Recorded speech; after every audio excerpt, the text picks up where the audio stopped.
This chapter of Kagurabachi, cleverly named Switch, depicts the final moments of the conflict at the Bloodshed Hotel, as well as the beginning moments of what is going to be an all-out war between the remaining Hashaku members and the higher-ups at Kamunabi headquarters, all in an attempt to attack the Sword Saint and, most importantly, the Shinichi. Now, one of the best things about the beginning half of this chapter is seeing what has finally happened to Hirohiko, Sombra, and Chihiro. What we all thought could have been Hirohiko's final moments were taken from us because Kuguri actually did not escape and did not run away from the Bloodshot Hotel. He was simply waiting and biding his time for the perfect moment to unveil his own sorcery, which is known as Twilight Wave. And I have seen a lot of people talking down about Kuguri's sorcery when realistically the very idea of a spirit power that is able to be unlimitedly charged and even be enough to distract an enchanted blade wielder of Sombra's level, enough for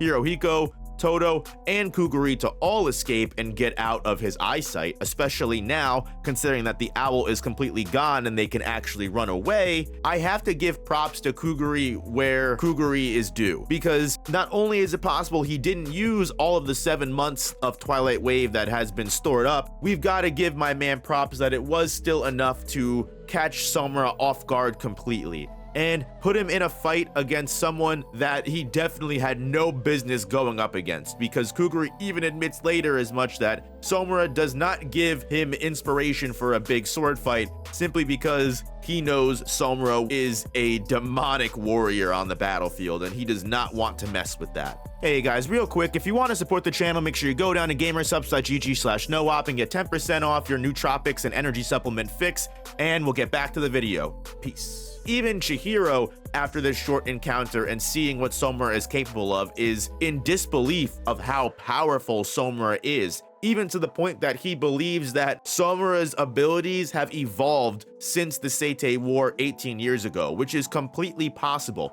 If we remember how the True Realm works, it completely goes with the warrior's emotions, the user that they are synchronized with. If that person finds new resolve, if they find new confidence or new drive, or they push themselves past their own limits, the sword is going to grow alongside their user, which, just knowing the amount of dedication Sombra is probably feeling right now, knowing that he's going to not only have to slaughter all of his former allies, but take out the Sword Saint and then take his own life, is probably creating a level of self-indulgence, a level of feeling his own abilities, power, trusting in himself, and knowing he has to do what he needs to do, has probably spurred Tobimune to grow further than it ever has before, even though he hasn't touched the blade in what, a good 3 years. And in the Bloodshot Hotel mini arc, the character development that we got, clearly not just from Sombra, seeing what he was capable of, learning about the final move known as Suzaku, and even Chihiro gives us a brief little understanding of how it works and how it's not infinite, immortality. It is basically just a healing ability that will deplete your spirit energy over time. Even though it is still surprising to Chihiro that Sombra can use it at this level to this point, Chihiro himself is now able to fully wield the Pure White Ei style, which is a huge development in his swordsmanship, because not only is he able to defeat Hirohiko's Student of Freedom, something that again was able to topple 100 years of swordsmanship in the one sword style Reagan style, it's clear to me that now that Chihiro can wield Enten, now that the owl has dissipated and enchanted blades are free to be used again, all thanks to Hirohiko's fucking ignorance, Chihiro is now able to use all of this experience, all of this power, and all of this style that he has received in being forced to not use the enchanted blade with the enchanted blade. I mean, despite the fact that using the Shiki cloak over his ears to basically keep his balance was something that is proof that Chihiro is learning to use not only just his swordsmanship, but his spirit energy in even better ways than he was before, I think the person that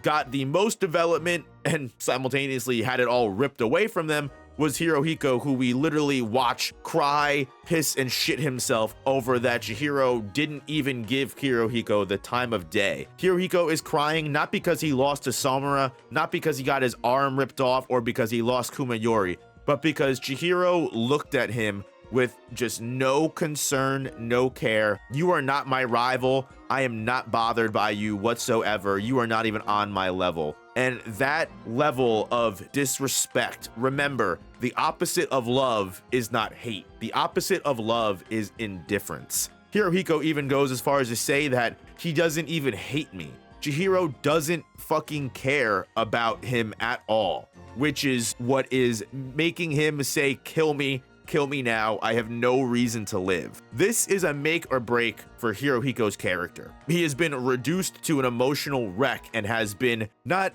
broken physically, but broken mentally. We know he can get an arm back. He lost Kumayori, but we know he is devastating in combat without it. What Hirohiko needs to move past now is his drive, his confidence, and his desire to best Chihiro and best that rival cannot be his ultimate character motive. He needs his own resolve. He needs to be his own person and stop relying on the people around him. That will awaken his true realm. That will bring Kumayori back to him. That will break Hirohiko out of this mental destruction that he's going through right now and push him past a level of growth that he could have never have reached even now. And that level of growth he had was astounding, being able to shatter the entire Bloodshot Hotel. If Sombra was not there, Chihiro might have been screwed. So Hirohiko is on the right path. He needs to pick himself off, dust himself up, and I completely said that wrong, but you get what I mean. And in the final portions of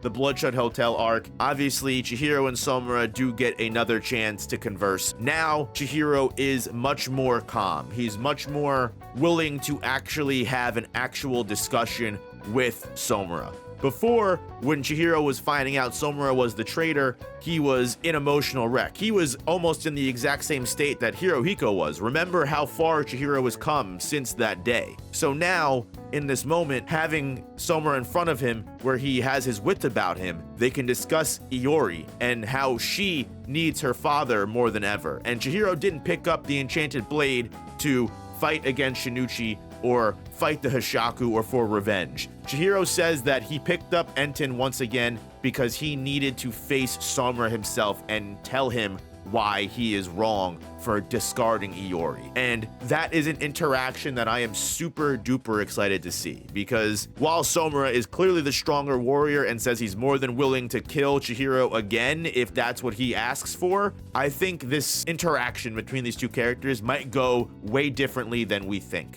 But right now, there's much more important things going on in the story, like Yora and John Hatshaku invading the Kamunabi headquarters, or what they may consider just being let right in, because the Kamunabi higher-ups are fully aware they are going to need to just let them in the first layer of the barrier, or they're just going to fight on the surface and risk civilian life, which good on the Kamunabi for being willing to do that. However, it's possible this may be the biggest mistake that they have ever made, because while at first they just think there are two enemies, Yora and John Hatshaku, it turns out that all 7 remaining members of the Hoshaku are present in the headquarters now. The moment they opened the barrier, everyone jumped in. So it just went from 2 combatants to 7. Every single person except the 3 children Hoshaku members. I know there is still one other Hoshaku member that might be a child that we saw with Hirohiko before, but either way, they are bringing the full brunt of their firepower to this invasion. And while we do get the slight little fun Easter egg that not only Hiyuki is ready and more than willing to meet those warriors head on, we've got Shiba present who is helping them in security, which is interesting to me as someone that was willing to let Chihiro go into the trial before the Sword Bearer assassination arc even began by himself because he didn't want to face the higher ups, has now been contracted for security for the Sword Saint. Now, obviously, we do know that the person that asked Shiba for help was Shiba's old mentor. Shiba may have a soft spot, Shiba may have a better relationship with his mentor than he does with the other higher-ups. There may be some slight, problems with a certain few sections of people. We've already seen the people that were willing to kill Chihiro on the fucking spot because he was the spawn of Rokuhira. So clearly, the higher-ups are not all equal in their justifications. That being said, I am excited to not only potentially see Shiba in action, but see Azami, who also says that he's going to go down and help. So this all-out war between the Kamunabi and the best warriors that the Kamunabi has, Shiba, Azami, and Hiyuki, versus the 7 Hashaku members that, honestly, we really don't know too much about. So I'm excited to see not only these new characters, but again, these characters that we've had hyped up for almost 80 chapters now, showing face in an actual combat scene. We may actually see Shiba fight and not off-screen someone. We may actually see Azami fight and not low diff someone. So let me know what you guys think in the comments about how you believe this war is going to go. Are we going to lose more people? Is Hiyuki, Shiba, and Azami's lives potentially at stake? What do you think about these new Hashaku members? Are you excited to see them? Let me know your guys' thoughts in the comments, and most importantly, let me know if you think Hirohiko has lost all aura and is trending negative right now after this, or you think he's gonna come back stronger than ever. And he was killed by the Phoenix mentally, but he will rise like the Phoenix again and surpass Sombra. Maybe I'm glazing him all too much. We'll just have to wait and see. But until then, guys, you already know I'm covering every single chapter of Kagurabachi as it comes out. So please hit that like button. It helps the stream and the channel way more than you know. And I will see you guys in the next one. Peace.